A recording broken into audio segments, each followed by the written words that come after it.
Before we get started, I should ask the really obvious question. There's, of course, all these movies are made in Wakaliwood, which is a neighborhood on the outskirts of Kampala, by Ugandans, and you are quite visibly the lone Mzungu in the group. So can you explain how you got to Uganda and how you become part of the world and how you're here, how you are able to be here? I try to do it briefly. I got a feeling, because I haven't done this before, that I can go on forever about all this, so I'll try to be brief. But it's just basically very simple. I mean, my background is in film production for a number of years. I was a DP, and a sound mixer, and art direction. I just loved production. And then after that, I was a film festival director, a program director for a few years. And then I saw just 90 seconds of Alex, in a crowded bar in the East Village in Manhattan. And everyone's laughing, and I wasn't laughing, man. I mean, it's funny, yeah, but there's something to this. And 2 weeks later, I just showed up, and I haven't been there before. I've never been to Uganda. I didn't know anything. I just came. I bought the cheapest ticket I could afford. I would have come the next day, and I had $12,000 for the overnight ticket. And that's it. And I tracked him down. I didn't call. I didn't email or anything. I had his phone number because that's his cell number on all the trains. That's how it works. And it is. And in fact, you should call him Frank Paula. You can be with him at any given time, especially at night, because I think the rates are cheaper. But you have like drunk kids from Finland calling him. And they would go like, Captain Alex. And then Isaac would give me the phone, Alex to you. And then you look at it and I go, Captain Alex. It's insane. You can't make this stuff up. So I just showed up, and at that point they'd been making films for about 7 years, and I was the first person to ever visit them. Especially the first American they've ever met. And you see that there's a whole love of American films. It's a triangle. Wakaliwood. I think it's like American Rambo here, but then like the Shaw Brothers, like the classic Kung Fu in the 70s, and then Bruce Lee, and then Uganda. It works like that. But I was the first American, and so. I think this had kind of this instant connection, and I was the first person, I guess, was asking all these questions, like, how is this possible? Like, that's when I was the first one to learn, like, that they build the computers themselves, and that they had a distribution model, that, like, the electricity at that point, maybe 2 or 3 days a week, that there was really no internet at all. Everything is self-taught, like, not only is it to track down, like, Adobe Premiere 1.1, he's very proud of that, that's what he cut Alex on, because it's not 1, it's 1.1. So it's better than but understand, when he gets that software, he doesn't even, there's no one to teach him how to use it, and there's he didn't have access to like YouTube at that point, so it's completely self-taught across it. And I'm not the first one learning about all this stuff, and we spoke for about 6 hours the first day. I just showed up, I tracked him down, I knew I would, because it's obviously a big personality, so I knew I'd find him, just asking. And we talked for hours, and I have a lot of it on video, actually, some little Uncle Bernie's camcorder stuff, touristy thing. And that first night, it was like 2 a.m., I couldn't sleep. He was also awake, and so I called him, and I said, look, I think I want to be part of this, but also I think I want to act, and I'm not an actor at all. I think acting is fun as hell, but I don't wish it on anyone, I love it, but I don't need it, I guess is the thing. But you just want to be part of it. I think it's really infectious. And so he got quiet on the phone and he said, well, let me think about it. And I thought that meant maybe yes, maybe no. What it meant was, let me write a movie for you. And that is then Bad Black, which you'll see a good chunk of. It's still a work in progress, but it's pretty there. This is maybe like 75% of the film. There's kind of 2 plots, 2 revenge plots. One with the woman Bad Black, and she's after the guy that it turns out, because the big reveal is actually the grandfather that she seduces and all this stuff to get back at him or something. You don't see it in this, so I can say that. But that's what it turned out. And then the other part is my thing. And so with my first trip, he's like, okay, so Bad Black is actually based. He's an exploitation filmmaker in like the true sense that doesn't know the term. And what that means for him is that there's no money whatsoever, so you have to exploit what you have. And as something is being talked about, like cannibalism is real in Uganda. There's kind of 2 kinds. There's murder for meat, but then there's like the more kind of Buddhist sect. We can get into all of this later. But there was this cannibal incident, and everyone's talking about it. I was just like, cannibals are hot! We gotta make a cannibal! And then it becomes Eaten Alive in Uganda, where the poster's hanging outside. too. So he rips these things to exploit the popularity that stuff he really has. And so Bad Black, it's actually based on a true story. And so there's this woman, her name is Black, and Black there, it's like tough. It's like slang if you're tough, street tough. So it's this girl, and she's homeless, and she's raised on the streets. And the true story is that she seduced this guy from like BP Oil and Gas or something, this British executive. Seduced him and then took him for like hundreds of thousands of pounds. Like this is like a ridiculous amount of money. It was embezzled from him. And then he went all like to the police, and the police is laughing at him like, what the hell? She got the better, dumbass. Like, what are you doing? And so he just ran home and like the cry to the courts and all that stuff. And she kind of became like the Robin Hood of Uganda, where like she got all this money and then would go to a bar and buy everyone drinks. It's all on me. And then she became like a rap singer, and then she started dating musicians and all this kind of stuff. So everyone's talking. Every day it's like the different things she's doing. So then I show up. And so he says, oh, we can do that story because we have Alan. And so he sits me down and he's like, okay, so instead of an executive, BP Oil and Gas, this is Wakaliwood now. You're a commando. And instead of stealing money, she steals your dog tags. And instead of you whining to the police, you get a machine gun and you blow up the slum. It's actually a funny story. You see my face in this film at one point where the very first thing he shot was like an Edward scene in his Isaac's living room. He paints in chroma key. It's actually a green walls. And so I go there the first day, and we have we meet and we talk, about everything. I go in like the next day, and then you turn around and it's like the airplanes. Edward, they turn around and this is now the police station. There's a little sign saying Wakaliwood Police Station is the desk. But they had to wait because someone was buying, they spent money on this. There's no money. The little flags, the Ugandan flag for the desk. Okay, now we got it. So like my whole thing was like, okay, so you go to the police and you tell them, they're going to ask like who stole your stuff. And when they ask, you just say she's black. And I'm like, what? You tell them that she's black, she's black. And then I got suddenly like, whoa, okay, I thought we were doing an action film or something. Now this is like kind of like quasi, well, you have the first white guy in there talking, I don't know what's happening. And then I don't know how to even deliver that line. Suddenly I have to be an actor, like she's black. Or like, I don't know, she's black? Or, I don't know how to deliver it. It took me 3 days to realize, oh, that's the character's name. It's black. So when I say it's black, it's black! You work for black, get him! That makes sense. Now we have a movie. But at the time, I had no idea. Especially English is really rough for them, and I'm making competitor jokes like about time to leave. Oh my God, you really will be back, It was just the best, So what you're going to see is a good chunk of that, of Bad Black, and it's with the VJ. You gotta explain the VJ. Yeah. Okay, so I'm learning this stuff too, man. So VJ is a video joker. And what that is, it's a live narrator / translator. And it began in like the early 80s. And this is, so you had Idi Amin, right? And that was like in the 70s and in the 70s. And then there was the Bush Wars, the way they do all this stuff. I'm learning it too. But with Idi Amin, one of the things that he was very Africa for Africa, which means like no one's listening to the Beatles, right? Everything is like this. So when that period was over, there were countries very open to what was happening around the world, and that coincided with like the big boom in the early 80s with American action films and Reagan-esque America. So that's like Predator, Aliens, Terminator, all that kind of stuff, which just blew everyone's minds around the world. And I think part of the reason is that those films are released, like Rambo's really a silent film, ultimately. You don't need to know English to know what the hell's going on. Revenge, you get it. But at the same time, they didn't want to know what they're saying. So then, you're in Uganda, so how do you do it? Like, you can't, like, how would you subtitle the film? Like, how would you do it technically? And then, and then what dialect would it be in? And, the population is such a big part of it, it was functionally illiterate anyway.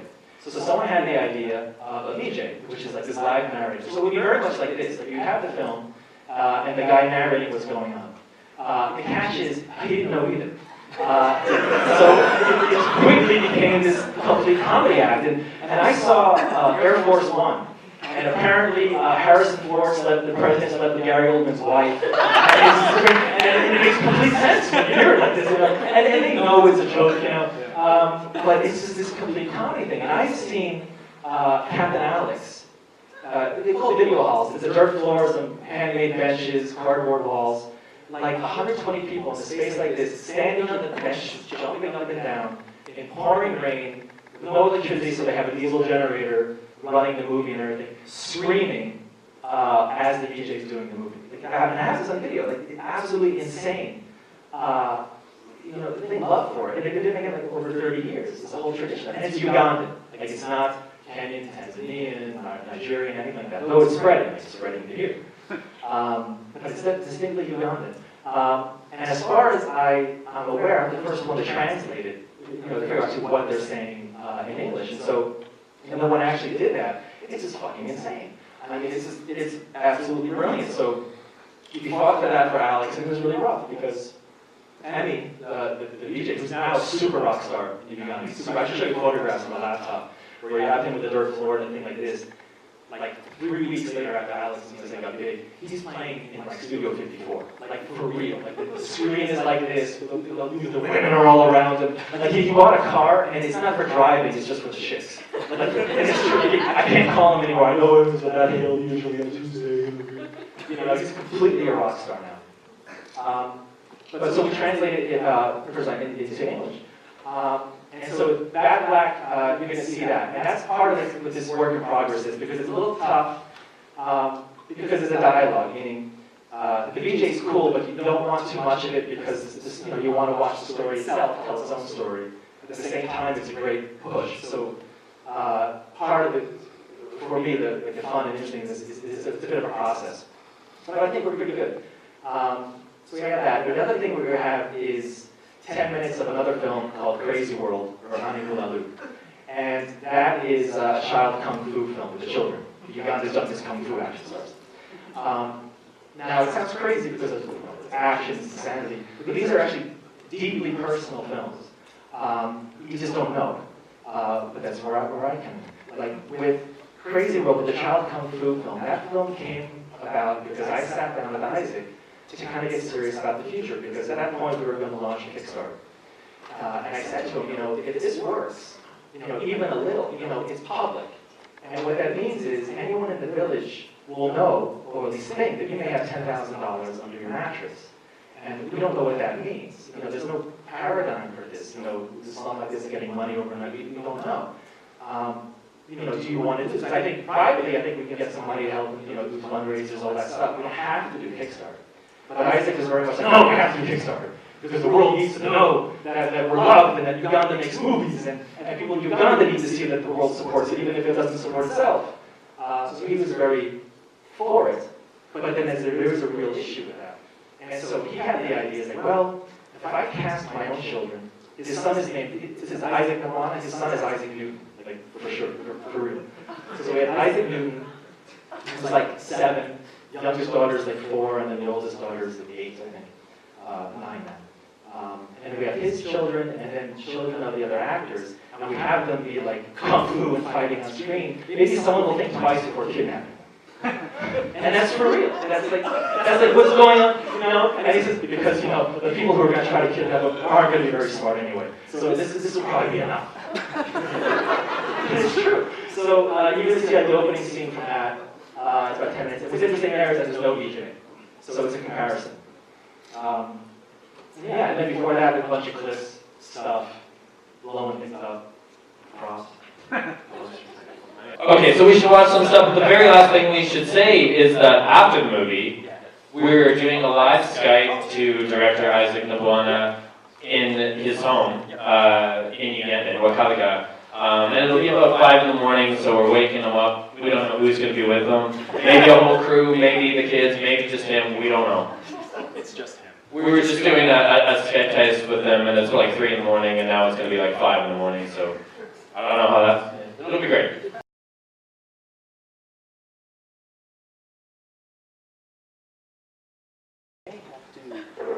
Obviously, we're trying to call Uganda, and it's early morning.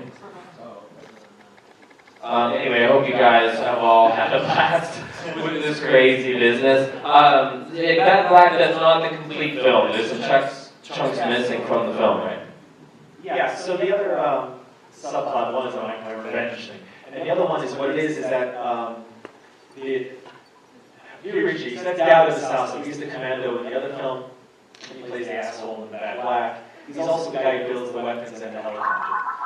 And so he's actually Bad Black's grandfather. So when she finds out, she's just screwing him over for leaving the family and all this and taking the money. And the woman in prison is actually her mother, that she then finds out. So there's a couple scenes that weren't in there at the beginning, but then the last scene is going to be in this courtroom, where Bad Black is exonerated. Like obviously, the other guy Kenny is really Bad Black, and so she's out from prison, but then is sued or whatever by the grandfather. And so it'll be this kind of like Agatha Christie, at the end of the murder mystery, where we have flashbacks, it's you, and it all figures out, and at the end, everyone feels sorry for Bad Black.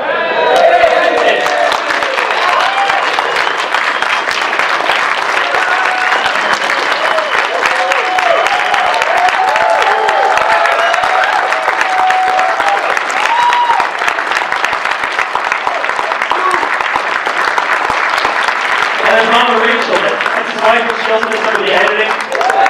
And he does all the information.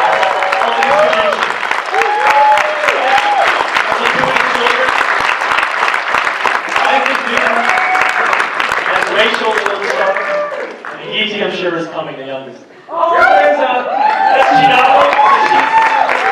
Remember, it's a crazy world. She was also the young girl in Bad Black. And that's E.T., the youngest daughter right there in front. Hi, Isaac! Hello! I think they like the music, the movies, Isaac. Yeah, thank you. That's right.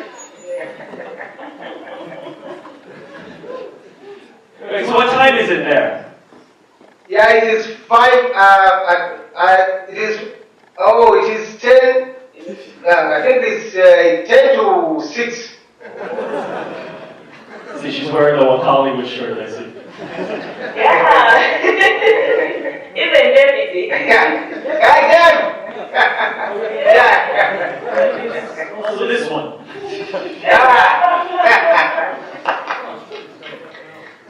Way over there. I kind of want to know about the music. Did you guys do it? Where did it come from? What? There was a question about the music. We just watched Bad Black. So he wanted to know about who composes the music and where you get that from. Oh, the music. Yeah. The music was composed by Magumba. He's one of the actors. Cool. Is Mabumba, is he the guy who's the short Mr. Big in Waka Stars, or no? You mean Magumba? Yeah. Magumba, yeah. Oh, Magumba Bones, yeah. Yeah, Magumba means bones. He's actually, you know what? He's the one in the Bad Black clip where he's like, not all musicians are drug addicts.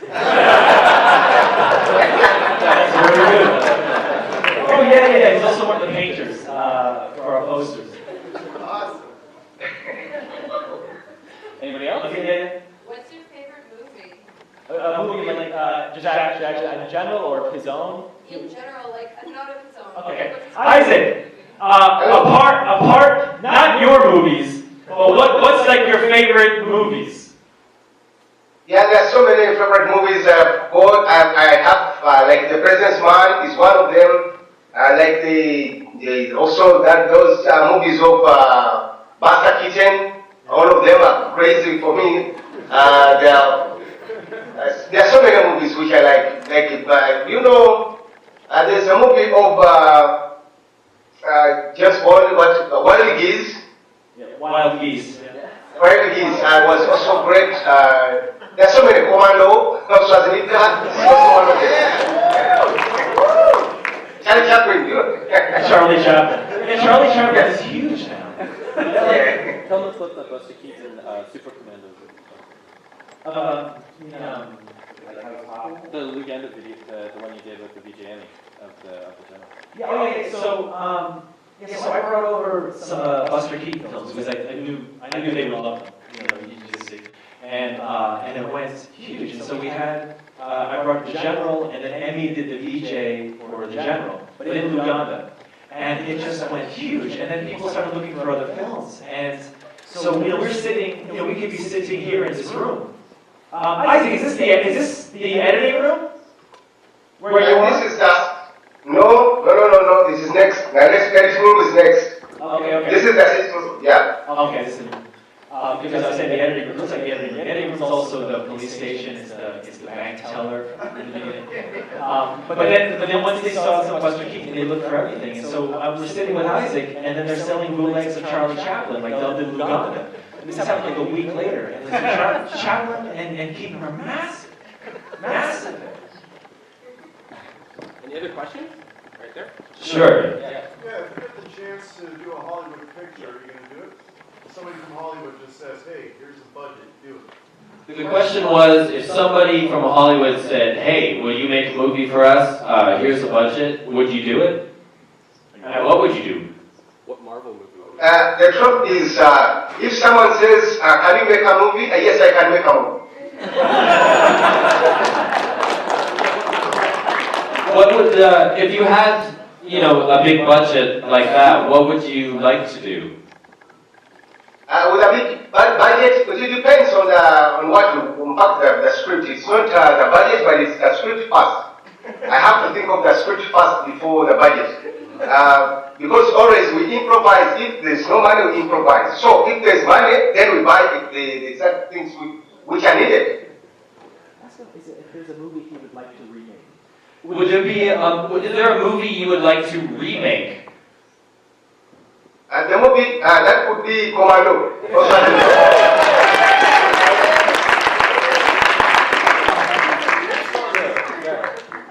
What's his favorite, most ambitious shot that he pulled off?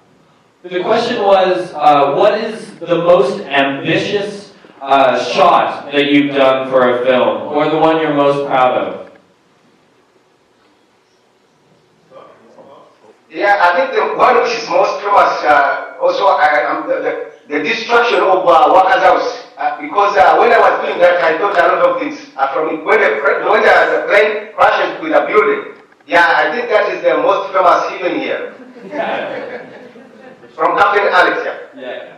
I would like if you could just tell everyone a little bit about the helicopter that's being built outside of your house.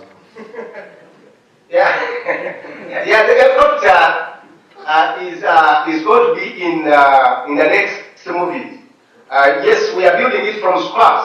We buy scrap from the scrapyard around, and we use some of the money that we got from the Kickstarter, and we thank everyone who contributed to that very much, because if not that, we wouldn't start it. Yes, we still need money to build it. We are still buying more scrap, parts to build it. Yeah, I was going to say, so for these screenings, anything from buying the DVD or the painting posters and such is going to go to the helicopter, because we need to finish it. And it's going to be needed for the operation of Congolino. And it's actually going to be an army of helicopters, because there's a helicopter, but the Dowd is very clever, and he's built it in sections, meaning we'll have the helicopter, but then we have another section that's crushed, so that'll be the broken version, and then another one will have the Red Cross, this is the medic version, so it's one frame. When he's done with it, it's going to look like an army of destruction. I just wanted to add too that he was saying, Bisa Dowda, who you saw in the Waka Stars, the Uganda's greatest commando and greatest father, he's the guy, he's sort of the handyman around who builds all the props and is building all. Yeah, and that's also true of many people. They will double and triple roles. I mean, someone like the mechanic could also do makeup, say, or the blood works, or the costumes. Everyone has to have to. Everyone does triple and quadruple duties. I say so. What? Back there, actually. Oh, okay. Yes. Have you ever considered doing other genres of film, maybe horror? If you stick around, I'll show you. So the question is, are there, so you love action. Do you love other genres, like horror or anything? Yes, even horror, because we are bringing Eden Alive very soon. As that is an horror movie. And we also have other stuff, but action is really what I mean. For me, I grew up knowing action. I know movie through action movies because we knew all film stars from action movies. So we knew all movies from action movies. That's why really, and I also call action a language. You know, action movies. You don't need a lot of explanation or a lot of talking, but it's a movie. You know, it talks. It's a language to me. I want to say hi to that's Sergi. Played Kenny in Bad Black. He's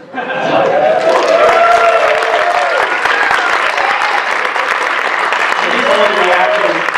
He's come from very far. He comes from the eastern side of Uganda, and he lives there. He lives with us, the way I do, just to be part of it.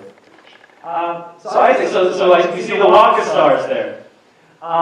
So you're shooting a movie now with the Waka Stars, yeah? Yeah, we are doing. The movie is going to be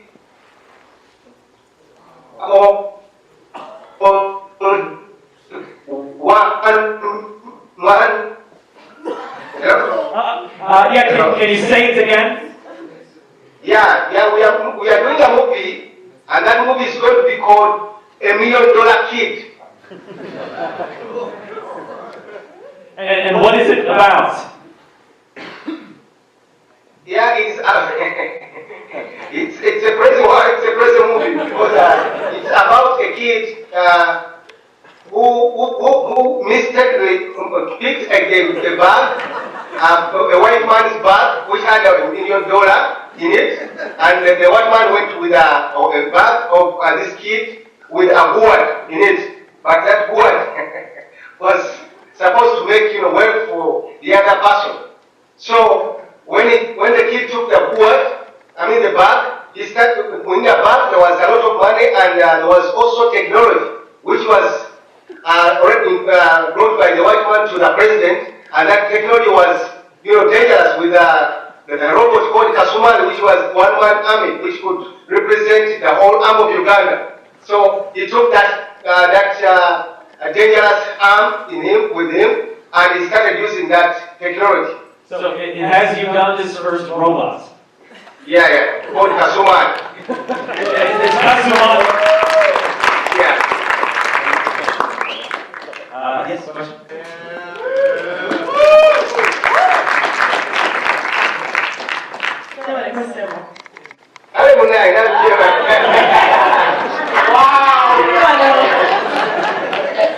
Kakati baje kubuza ogenda kola film mu Lunyakore oba Lukiga, other languages besides Luganda and Swahili. Olukiga olumanyi? Akache. Kachi. I'm half Lunyakore, but I understand a little bit of Lukiga. Lumanyene buhoro. Buhoro je? Ndiabo, yogabachi.